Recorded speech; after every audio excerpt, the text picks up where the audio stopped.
interacting with the physical objects around us. And there are enormous number of them that we every day use. Unlike our most computing devices, these objects are much more fun to use with. When you talk about objects, one another thing automatically comes attached to that thing. And that is gestures, how we manipulate these objects, how we use this object in everyday life. We use gestures not only to interact with these objects, but we also use to interact with each other.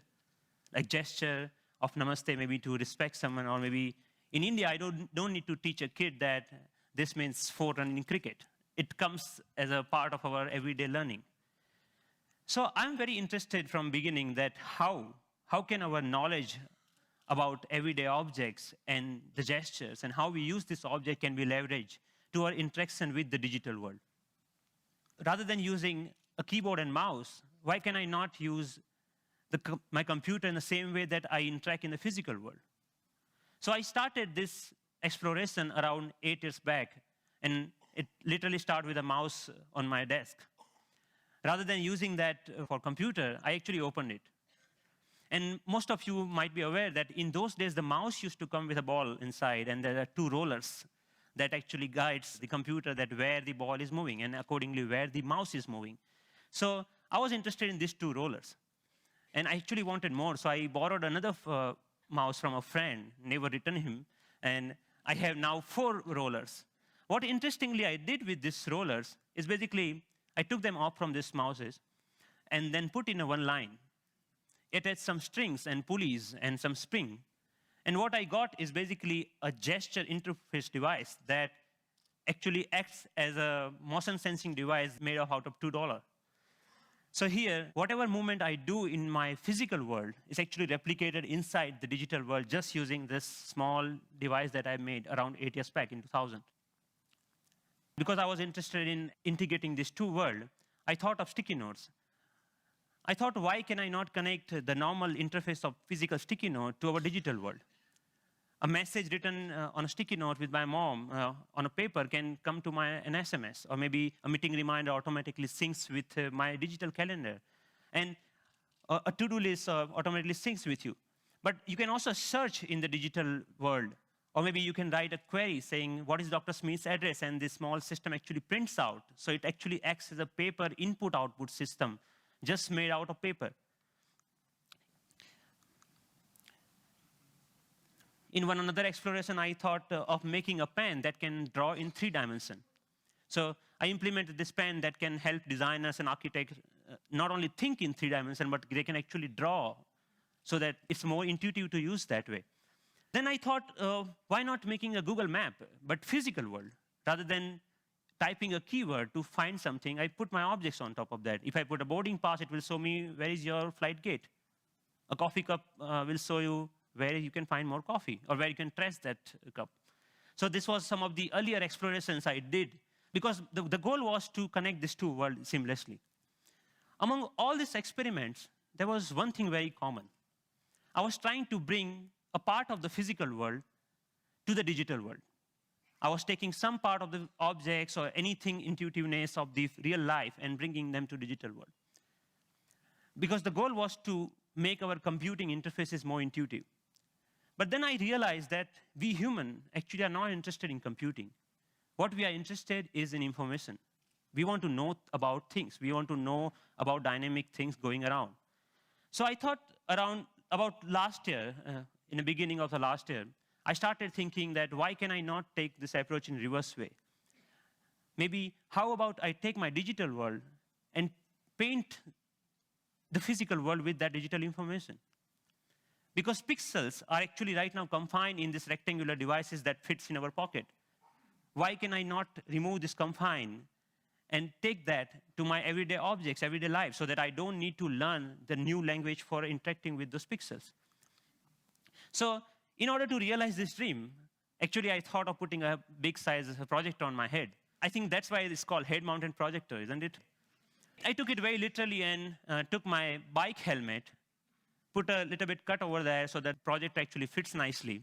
So now what I can do, I can augment the world around me with this digital information. But later I realized that I actually wanted to interact with those digital pixel also. So I put a small camera over there that acts as a digital eye. Later, we moved to a much better or consumer-oriented pendant version of that many of you are now knowing as SixthSense device. But the most interesting thing about this particular technology is that you can carry your digital world with you wherever you go with you. You can start using any surface, any wall around you as an interface. The camera is actually tracking all your gestures. Whatever you are doing with your hands, it's understanding that gesture. And actually, if you see, there are some color markers that in the beginning version we were using over there. You can start painting on any wall, that you stop by a wall and start painting on that wall. But we are not only tracking here one finger. We are giving you the freedom of using all the both of hands. So you actually can use both of your hands to zoom into or zoom out a map just by pinching operation over here. The camera is actually doing just getting all the images, it's doing the age recognition and also the color recognitions, and like so many small algorithms are going inside. So technically it's a little bit so complex, but it gives you an output which is more intuitive to use in some sense. But I'm more excited that you can actually take it outside. Rather than getting your camera out of your pocket, you can just do the gesture of taking a photo, and it takes photo for you, right? Thank you. And later, I can find a wall, anywhere a wall, and start browsing these photos. Or maybe, okay, I want to modify this photo a little bit and send it as an email to a friend. So we are looking for an era where computing will actually merge with the physical world. And of course, if you don't have any surface, you can start using your palm for simple operation. I'm here, I'm dialing a phone number just using my hand. Yep. The camera is actually not only understanding your hand movements, but interestingly, is also able to understand what objects you are holding in your hand.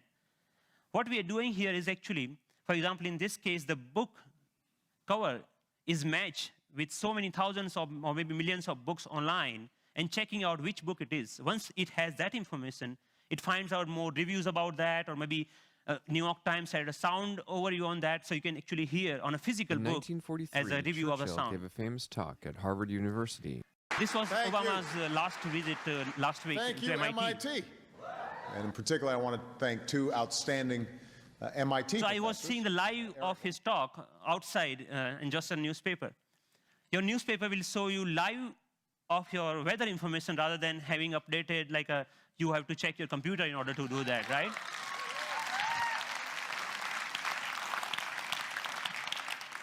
When I'm going back, I can just use my boarding pass and to check, oh, my flight has been how much delayed. Because at that particular time, I'm not feeling of opening my iPhone and checking out a particular icon. And I think this technology will not only change the way, yes, it will change the way we interact with people also, not only the physical world. The fun part is like I'm going to Boston Metro and playing Pong game inside the train on the ground, right?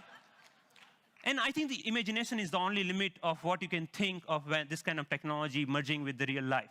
But many of you argue, actually, that all of our work is not only about physical objects. We actually do lots of accounting and paper editing and all this kind of thing. What about that? And many of you are actually excited about the next generation tablet computers to come out in the market.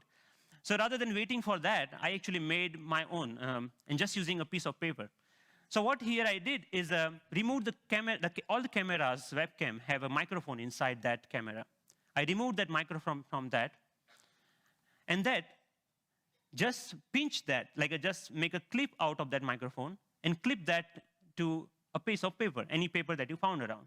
So now the sound of the touch is exactly getting me when exactly I'm touching the paper. But the camera is actually tracking where my fingers are moving. You can, of course, watch movies. Good afternoon. My name is Russell, and I am a wilderness explorer in Tribe 54. And you can, of course, play games. Here, the camera is actually understanding how you're holding the paper and playing the car racing game.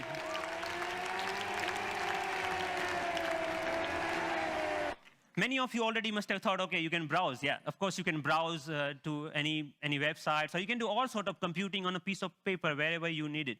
So, but more interestingly, I'm interested that how we can take that in a more dynamic way. When I come back to my desk, I can just pinch that information back to my desktop so that I can use my full-size computer. And why only computers? We can just play with papers. Like paper world is interesting to play with. So here I'm taking a part of a document and putting over here the second part of from second place, and I'm actually modifying the information that I have over there. Yeah, and then I'm saying, okay, this looks nice. Let me print it out, that thing. So I have a now printout of that thing, and now, so the workflow is more intuitive the way that we used to do before, maybe 20 years back, rather than now switching between these two worlds. So as a last thought, I think that integrating information to our everyday objects will not only help us to get rid of the digital divide, the gap between these two worlds, but will also help us in some way to stay human, to be more connected to our physical world. And it will actually help us not end up being machines sitting in front of another machines. So that's all. Thank you.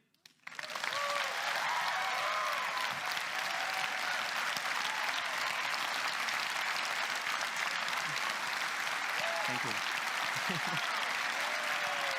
Thank you. Thank you. Thank you. Thank you. So Pranav,